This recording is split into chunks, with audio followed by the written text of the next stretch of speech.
conversation about Joe Biden and the black vote. Will his renewed push for the black vote, will it work? And you were so stirred by the conversation yesterday that you asked me to have it today. So we're going to have that in the second hour. But first, let's look at something that is stunning. And it has really set the world afire, if you will. The ICC prosecutor is seeking the arrest of the leaders of Hamas and Israel. Now, mind you, the United States has been trying mightily to block this arrest, or the seeking of the arrests of Benjamin Netanyahu and many of his colleagues in government. But that has not worked. What does that mean? What does that say about America's prestige? What does that say about how America is being perceived at this time? There was a moment, certainly in the last century, when America could push and the world would respond. It's not quite that way anymore. And yeah, and yes, the African nation that was last, but now is first. Oh, Attorney Mark Fancher, it's biblical, is it not? South Africa initiated the pursuit, the criminal pursuit of Israel. He said, you are committing genocide, and we want to talk about that. Not only do we want to talk about it, we want you to be prosecuted because you are killing a people. And Western European nations kind of poo-pooed the idea, but no, no, no, no. The rest of the world is joining in with South Africa's pursuits. And now this. What does that mean? But now some people are saying that, well, let's not celebrate too quickly as we're looking at justice being met. And I think someone needs to turn down their microphone so we don't get feedback. Because indeed, when you look at the charges, they don't include genocide against Israel, interestingly enough, and they do not include the rape charges against the Hamas leaders. So what does all of this mean? But first, I know, Professor Okwete, you cannot stay with us but for so long, but I certainly do want to get what I think Attorney Mark Fancher and Dr. John Quigley is an interesting perspective, the African perspective. You know, oftentimes, of course, we see this through the Western lens, but South Africa has been dogged in their pursuit of these genocide charges against Israel. And now you have different members of their government who are being attacked by Israel. And yet they continue. They continue to pursue this fight. But of course, many people don't know of Israel's role in assisting the white minority during, during the apartheid regime. And in fact, I remember when I was in school, well, just really growing up, Attorney Fancher and Dr. Quigley, because we spent so much time going to Africa. What was interesting was no African country would give a South African flight landing rights. They had to refuel in Israel. They could not touch ground on the whole of Africa. So you remember those days, Professor Okwete. So talk to me about, and many people don't know that because they were partnered with the white minority regime. And what do you make of these charges? And what do you make of the criticisms of these charges? Thank you so much for having me on, Santita. And I am privileged to be on with my brothers from whom I always learn so much. I'm really happy to be in their company. I think to me, this topic has so many connections to so many angles and so many connections.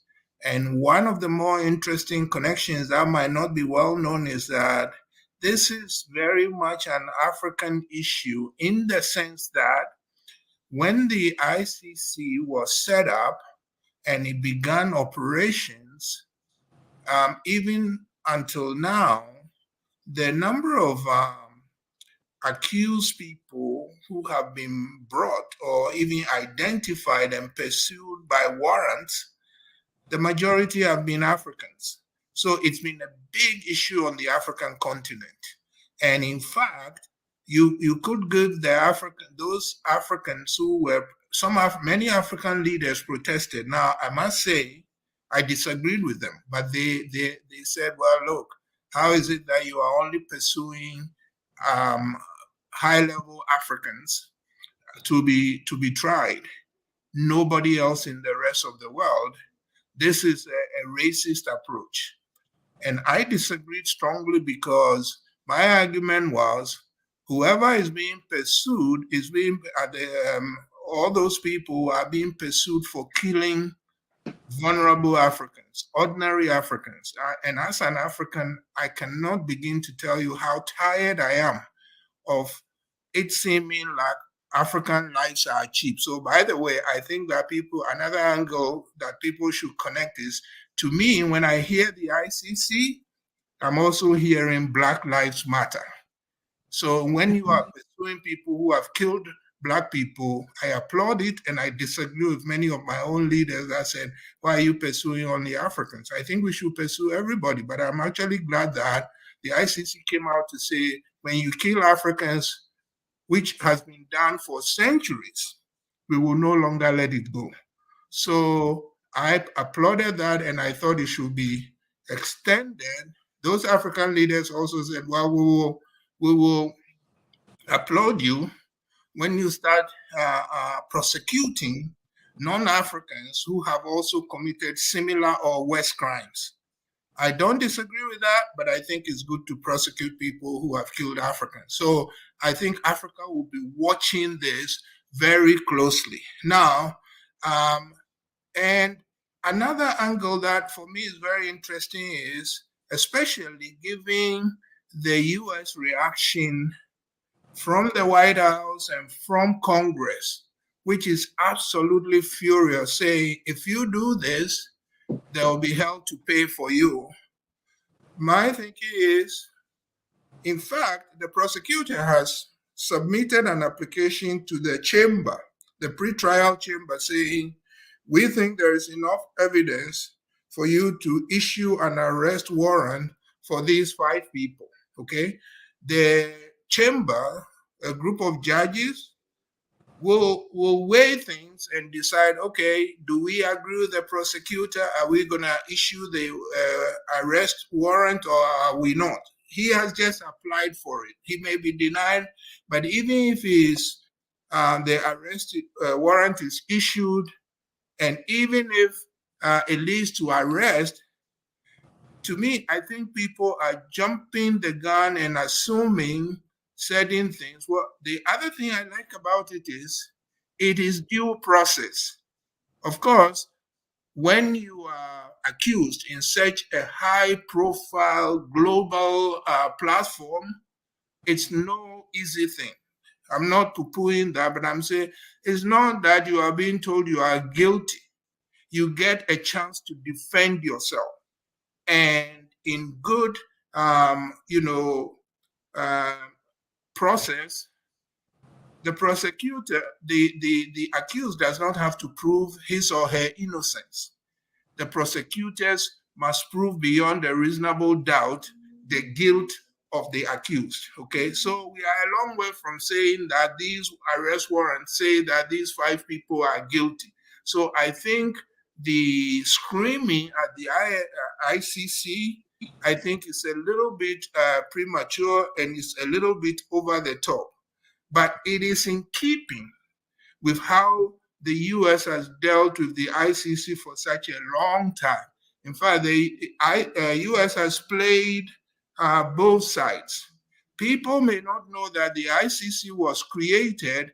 The US led in the creation of the ICC. The Clinton administration, they did a lot. They put in American expertise and money and prestige for the creation of the court, because there were too many crimes being perpetrated by people and then getting away with it around the world.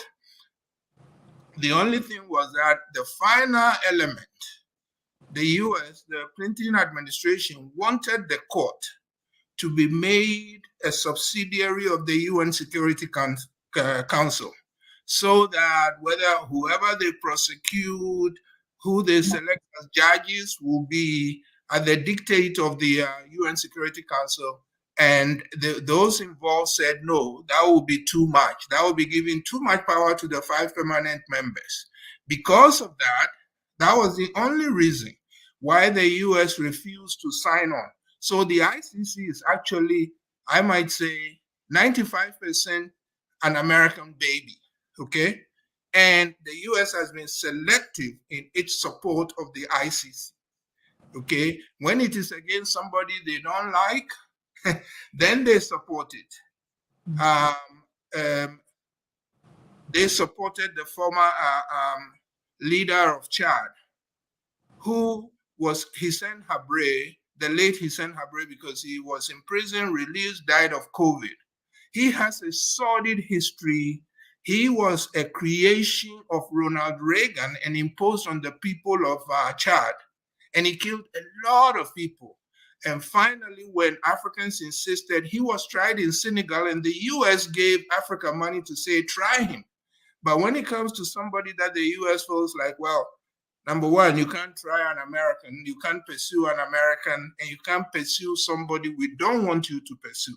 Well, so, because if I may insert here, sure. I know that Haitians would like to pursue France, but America will not allow that to happen. Yes. And while I think that this is good, they're not pursuing white criminals and white Western powers, which have wreaked all of this havoc upon the world. Absolutely, and I'll stick in this one last point, and then listen to the rest of the exchange, because I think this is important. Just last year, or maybe if I'm wrong, maybe about maybe 16 months ago, the ICC issued an arrest warrant for Vladimir Putin for the crimes being committed in Ukraine.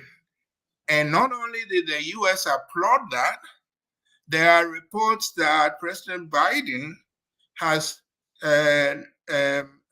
pushed other countries to support it, and he has asked the American intelligence services to share evidence with the ICC, because he would like to see Mr. Putin brought for a charge.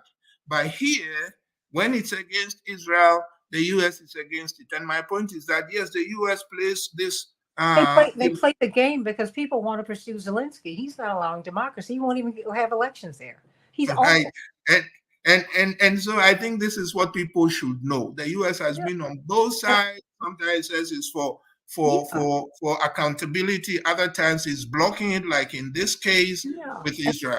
And in this case, it's only criticizing them for targeting Israel, but it's not targeting the 3 others who have also been named. So, well, I mean, and I must say, Dr. Quigley, and thank you, Professor Quete, it's like they're making equivalency. No one, I mean, they won't look at the genocide. I mean, the lowball estimates of Palestinian deaths put them near 40,000. Ralph Nader wrote a wonderful piece that asserted, wait a minute, there's an undercount, and different organizations around the world have said there's an undercount that at least 200,000 have been killed. I mean, this has been horrific, just absolutely horrific. So what is the significance of what's happening here? And why didn't the scope include genocide, for example, Professor Quigley? Well, no, hold on. I wanted to ask Dr. Quigley. Just Dr. Quigley? Yes, please go ahead. Oh, okay, you're on mute, Dr. Quigley, but it's okay. We're waiting for you. Okay, there you go. Nope, you're still on mute. Dr. Quigley? Nope, you're on mute. Okay. Now you shouldn't be on mute. Okay. But you are. Well, you know what? While we work this out, Attorney Mark Fancher, why don't you respond to what you've heard? And one moment, Dr. Quigley, you might need to close and come back in. And just click the link one more time, everybody. Santita Jackson on AM 950 radio. We're just working out a few technical difficulties. And there you go. Attorney Fancher? Yeah, the International Criminal Court really, for many of us, broke our hearts because even when I was in law school, it didn't exist. And when we took courses in international law, what became evident to us is that notwithstanding certain rules and standards and obligations that were established by treaties and conventions, that violation of any of those did not necessarily result in the kinds of things that happen when someone breaks domestic laws. Someone, if it's a criminal offense, they're taken into custody, they're prosecuted, and possibly jailed. None of that would happen. The most that you could expect is that by establishing that a country was engaged in some violation of international law, that under certain circumstances, it would justify certain enforcement remedies that are provided for in the UN Charter, such as in extreme cases, allowing military intervention or otherwise trade embargoes and other kinds of things that would cause the rest of the world to at least begin to shun a country as a pariah. But individuals were never held accountable. So when the International Criminal Court was first established, I know that I personally was very excited about it because by its very design, it was intended to get the individual officials who were responsible for perpetrating crimes against humanity, acts of genocide, war crimes, and other very specific types of horrific types of criminal activity. And these people could, in fact, be arrested and taken into custody and punished in the way that we all wanted to see that happen. But what began to unfold in the years after it was established is, as Dr. Okwete mentioned, that it seemed that disproportionately African heads of state, African officials, were the ones that were targeted by the International Criminal Court to the exclusion of others.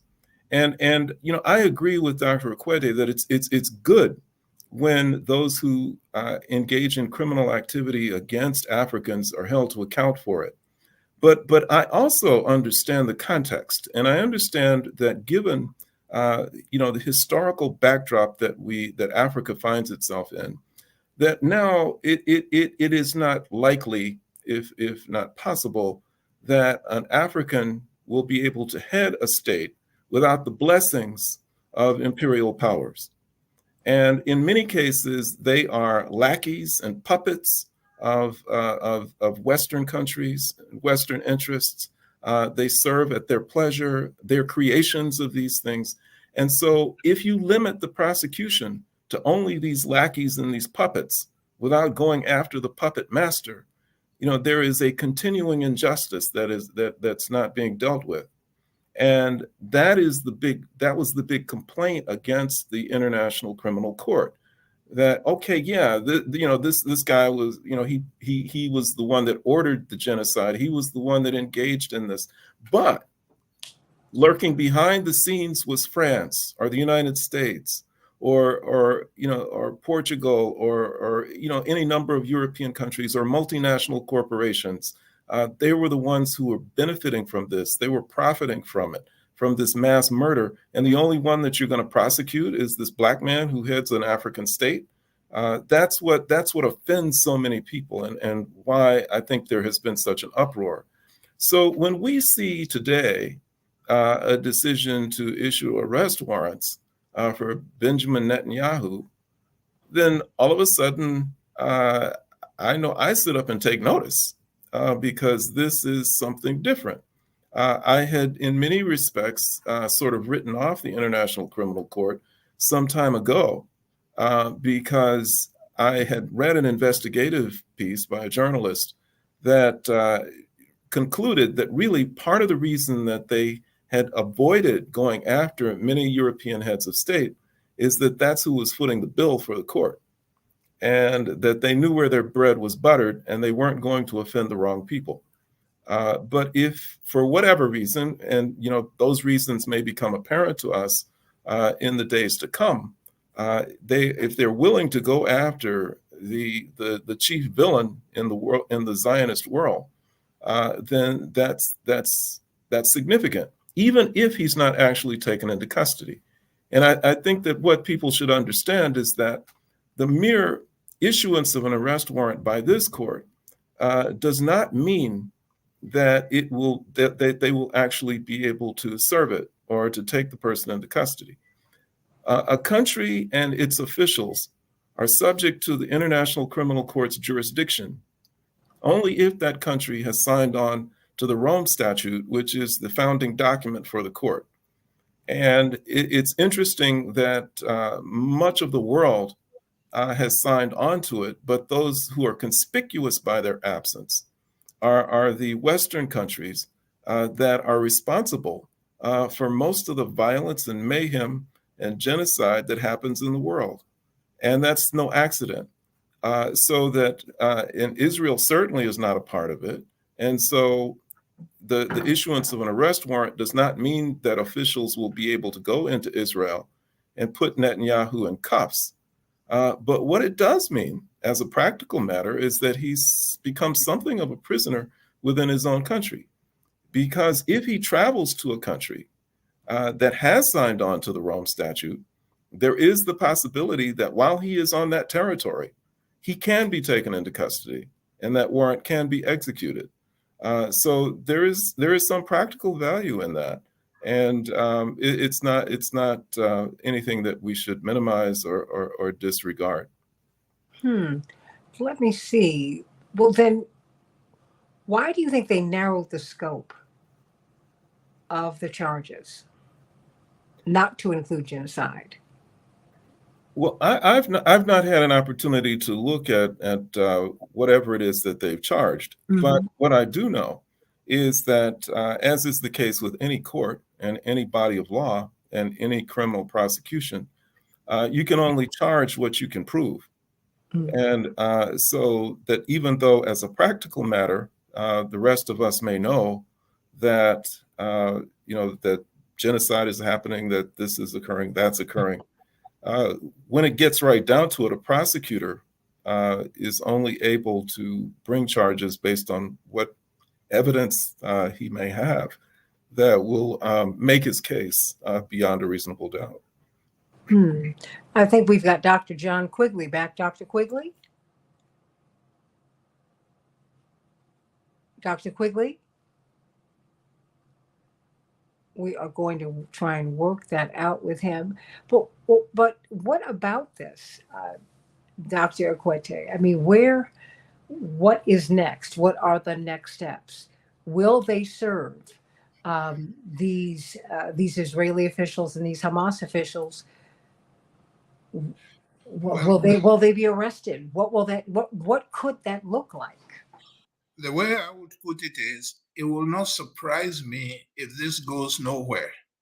Okay. Although my brother is very right that it is significant, even if it doesn't go anywhere, because this is the lead story today. Mm-hmm. It has even eclipsed Mr. Trump's trial in New York, okay, mm-hmm. and Mr. Cohen testifying. So this is big. It has eclipsed the death of the Iranian president. Why do you think it is so big? Why is it so significant? Oh, precisely because, while China is making great progress to challenge the US, and China and Russia together are making great progress in getting attention, the US still is, if I might say, the number one country in the world. And there is no country, according to me, that enjoys closer U.S. friendship and protection than Israel, okay?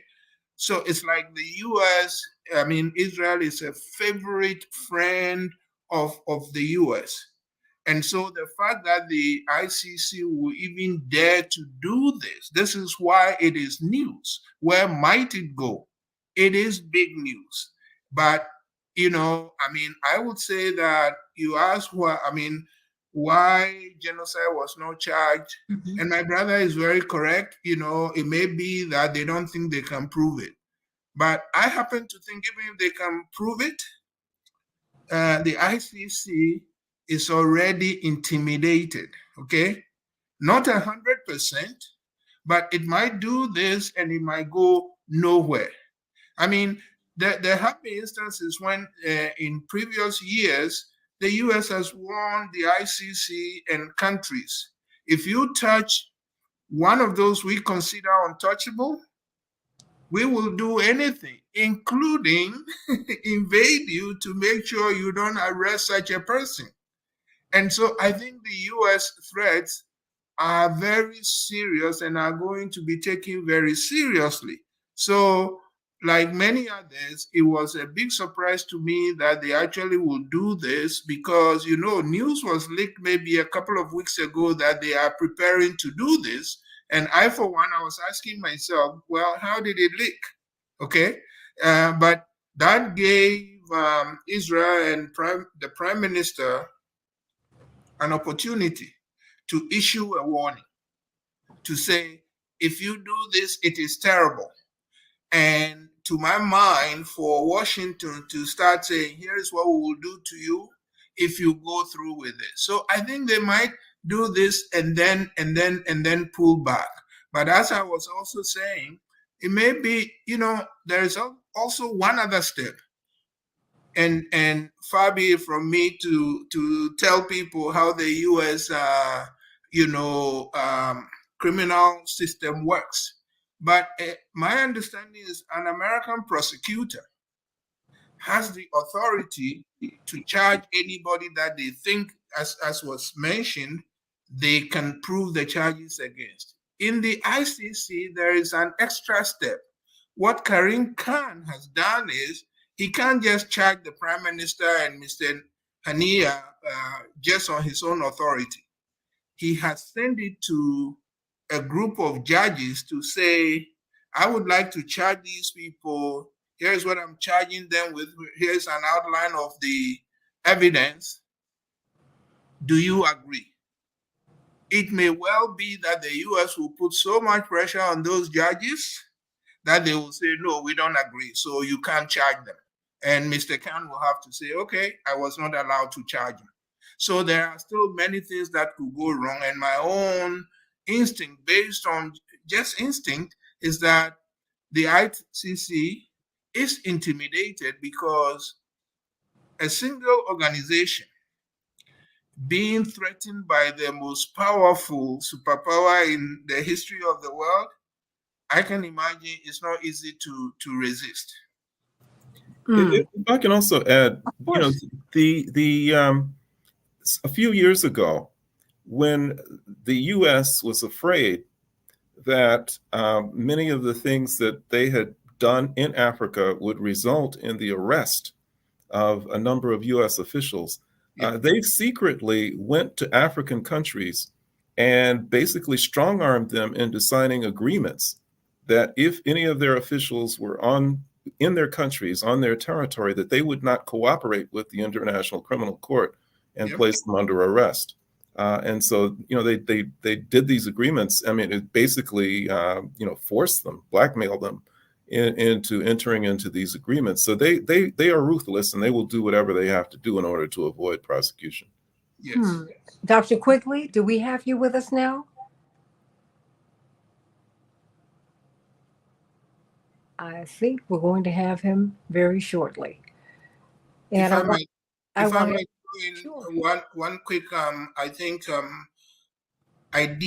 snippet of an idea. It's always struck me that, the U.S. can push its own interest even by signing the agreement, because the ICC agreement says the ICC will step in if a country that should push for accountability where suspected crimes have been committed is unwilling or unable to do it, okay? But if you say we are going to do it, After all, the US does try some of its soldiers. The quality of that trial, I don't know.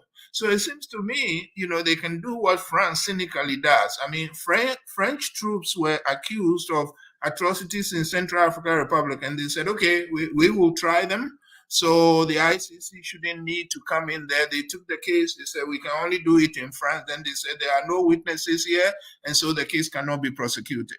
But the way the US high profile pushes it in some cases, and then in other cases said we are opposed to it, seems to me unsubtle.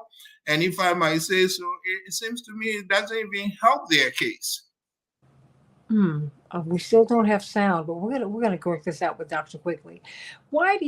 How is it, Mark, that I just remember reading all the news stories last week that President Biden was working behind the scenes for this not to happen? I mean, how does that work? That the president of the United States, still the most powerful nation on earth, although that is rapidly changing. Certainly, it's not a unipolar world anymore. How is that going to work in this? In 2024, Mark Fancher? Well, yeah, there is nothing surprising about it. This is the way that they roll. It's not even President Biden who really answers to more powerful forces than him as an individual. Please explain that, because our politics are so personal that we don't really understand the process. Yeah, and the institutions that, what did you say? These are errand boys and girls for the empire. And I think that we've gotten everything that we thought we wanted, Attorney Fancher, right? We've been at the top of government. Then you get there. What did my father say? You get to the top of the mountain and you find out there's no there. You say, wait a minute, are you serious? This is how this really works? I mean, because I can tell you, running for president, Professor Okwete and Mark Fancher, was such an education. So when my father would say, you have to remember, we were in slavery longer than we've been free. It made so much sense when we came out of 84, because there was so much that we did not understand about power. Yeah. Well, just imagine for a second that I'm the head of a major multinational corporation. And in order for me to do business the way I want to do it and to make as much profit as I can make and to get access to all the resources that I need in order to make my corporation prosperous, I need to go in and into other countries and basically take their stuff, to take their resources, by force if necessary. I need to ensure that domestically there isn't a lot of resistance to what I'm doing, because I'm taking a disproportionate share of the national economy. And I'm doing all of these kinds of things. I'm paying workers less than they should be paid. I'm exposing them to unsafe conditions. And at the same time, I'm raking in trillions and trillions of dollars for my buddies and me who run corporations like that. How many ordinary people would look at that and say, that's okay, that's fine. We're not going to oppose that. We're fine with that. So in order to get away with it, these major corporations and wealthy families have to create an illusion. And the illusion is that they're not really in control, that the government is really the one that is in control, and that the people have the opportunity to make decisions about who's running the government by voting and participating in elections.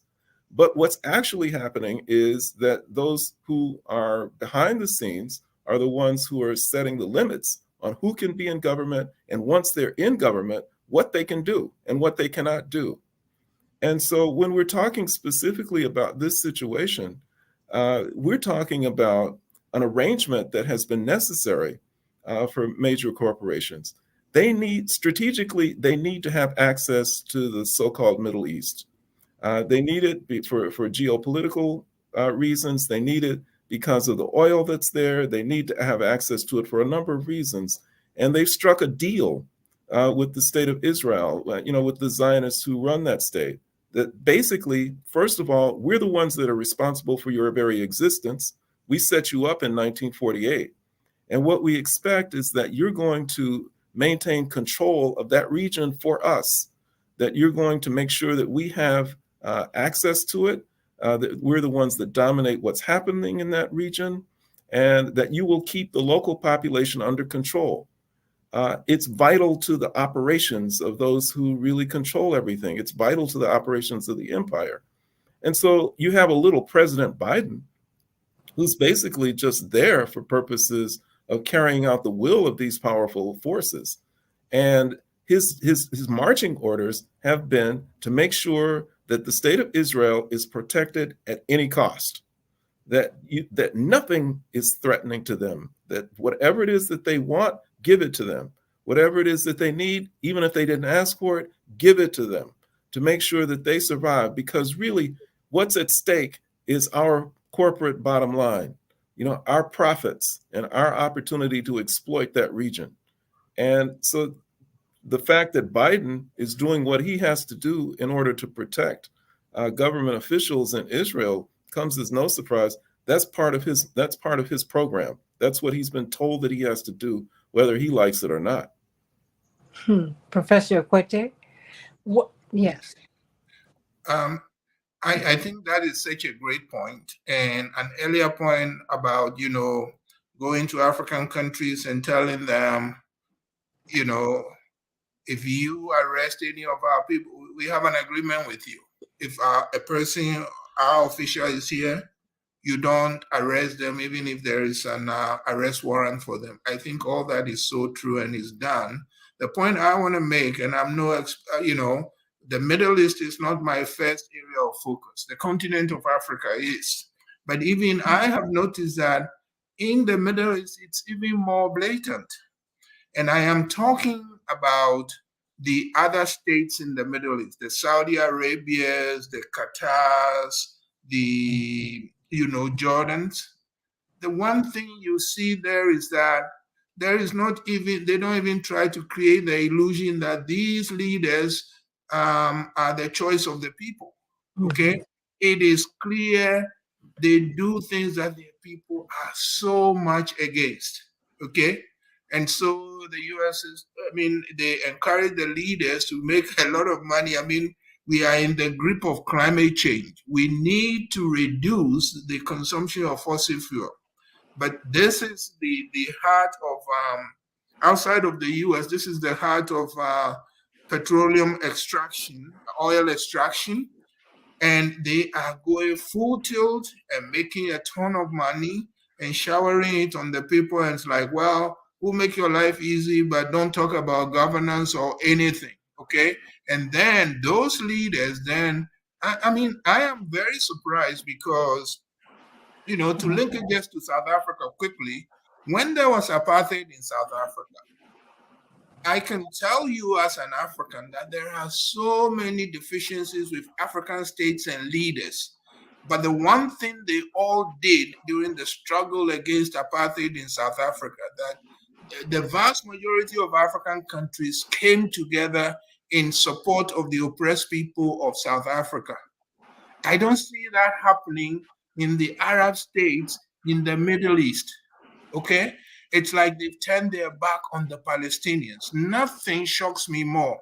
But when I say those states, I'm talking about the leaders there. My point is that because they are so much propped up, there is not even the illusion that they represent what their people want. They are just there to do what their puppeteers tell them.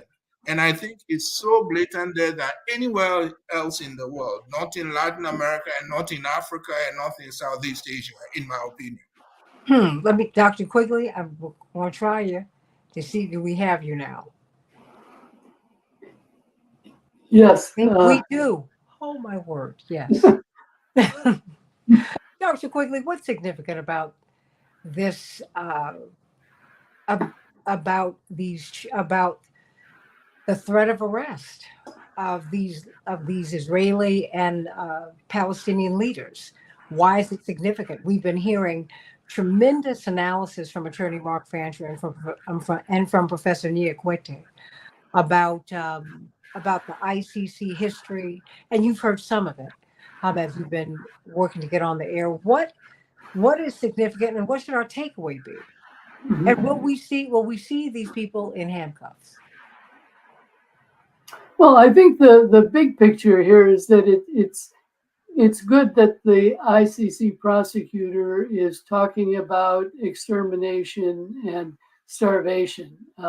So he is saying essentially the same thing that is being said in the International Court of Justice. I think that's probably the most important aspect of it. He is not, to be sure, making, at least at this time, a charge of genocide. That doesn't mean he won't eventually make a charge of genocide.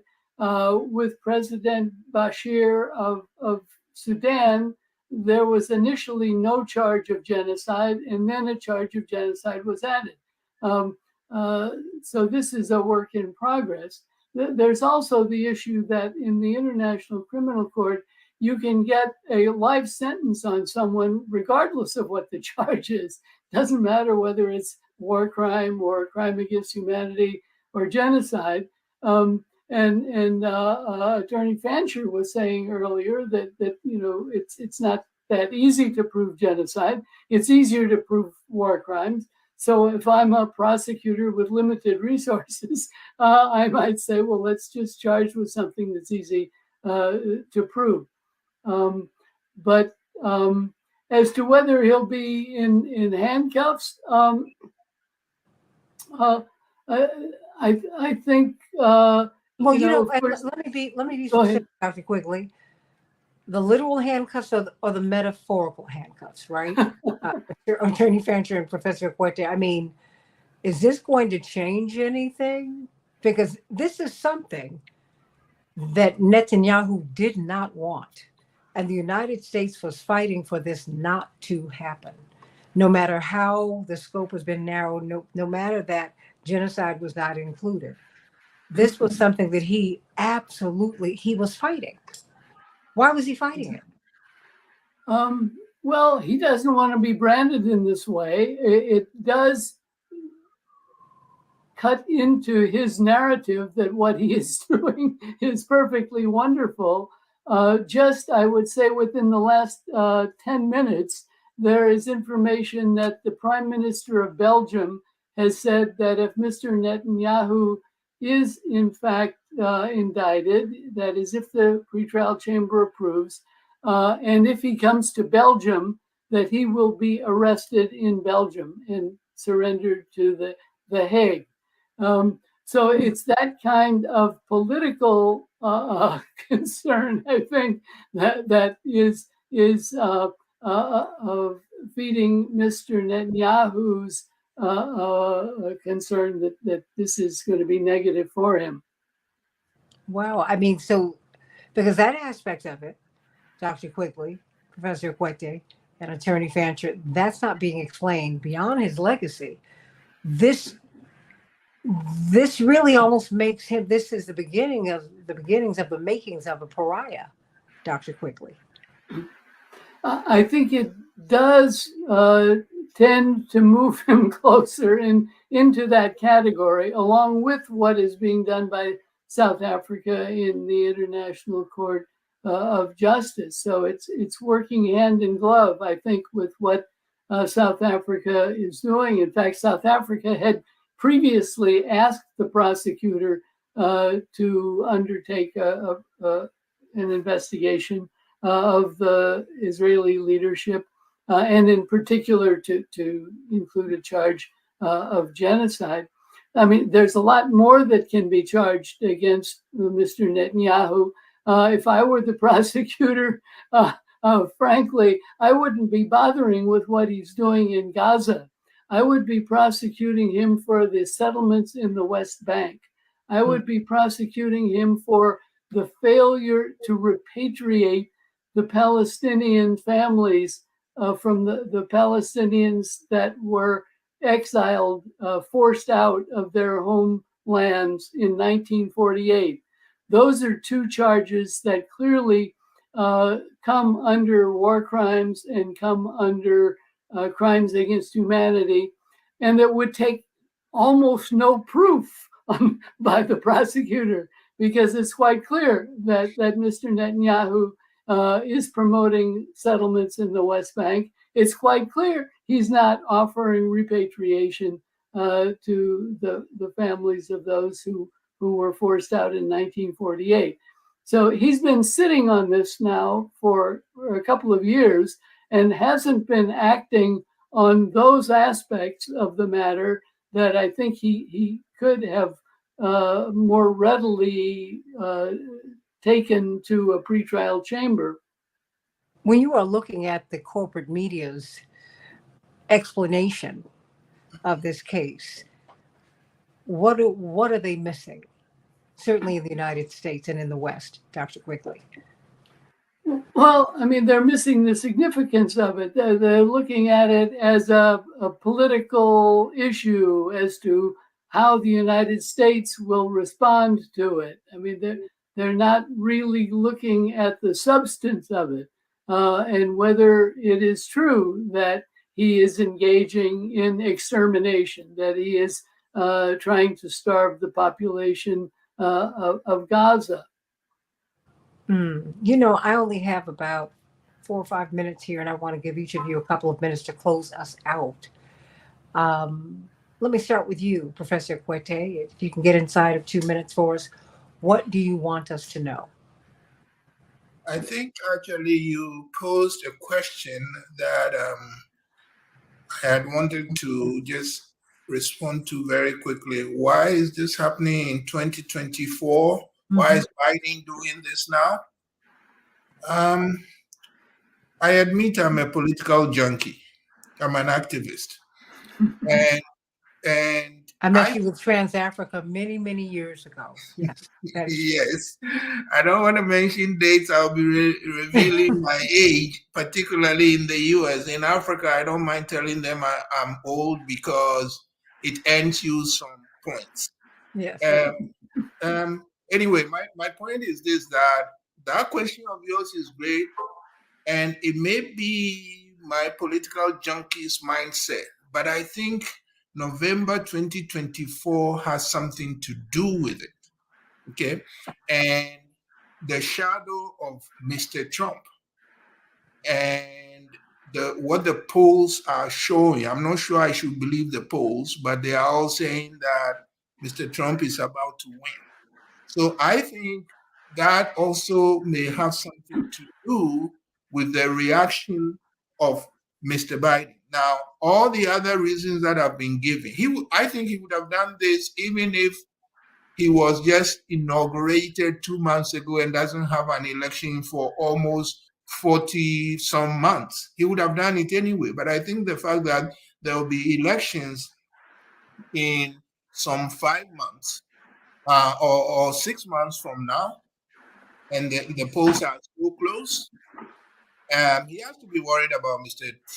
Trump. So I think it may be that he's doing that to make sure that he doesn't get outflanked on his right by Mr. Trump. I mean, I wonder what my esteemed co-analysts think of that. But I think this has something to do with it. Well, the last couple of minutes here, Attorney Fancher. Yeah, I think that, as I said earlier, there may be some political concerns, but I think that the road that Biden is on is a destructive one for him politically because he has alienated so much of his base. But I don't know that there's anything he can do about that. I think his political instincts would have him to go in a different direction, but he can't. He's constrained. He can't do it. But I think ultimately, there are two things that are true about God. One is that he's a God of justice. Two, that he has infinite wisdom. And I think that the way that this is playing out reflects his hand in all of this. He could have summarily caused some sort of a dramatic change in Israel, but it would have been yesterday's news very quickly. But it's all playing itself out in a way that's causing people to gradually come to terms with the reality of Zionism, the brutality of it, the suffering of the Palestinians, and the unscrupulous ways in which the Israeli government operates. We're seeing it now play out in a way that helps us to become increasingly more conscious, and that's going to be definitive ultimately. The world is finally going to come to terms with what Zionism is all about. The world is going to destroy it. And I think what will emerge from the ashes is something far more just. Professor Quigley, the final minutes belong to you. Yeah, I think that's the bottom line, that this is really another important international institution that is saying that there's something fundamentally wrong with what Israel is doing. There are a lot of details that remain to be worked out. I think the prosecutor is actually a bit confused about what kind of conflict it is, whether it's an international conflict or a non-international conflict. If you look at what he's charged, I think he's made actually some serious legal mistakes, but hopefully that can get rectified. And I think the overall picture is this is going to be another, nail in the political coffin for not only the particular leadership in Israel, but for what Israel is doing in Gaza. Well, Dr. John Quigley, Professor Emeritus, indeed, one of the world's leading scholars in international law, the world's premier African specialist, Niakwete activist, scholar, and attorney Mark Fancher, scholar, lawyer, all of you brilliant. Thank you for these insights, because we need to know where we are. So much is changing so fast. And I do hope everyone will get out and vote. I do hope you'll get out and vote, which leads us to the next hour. We're talking about the vote.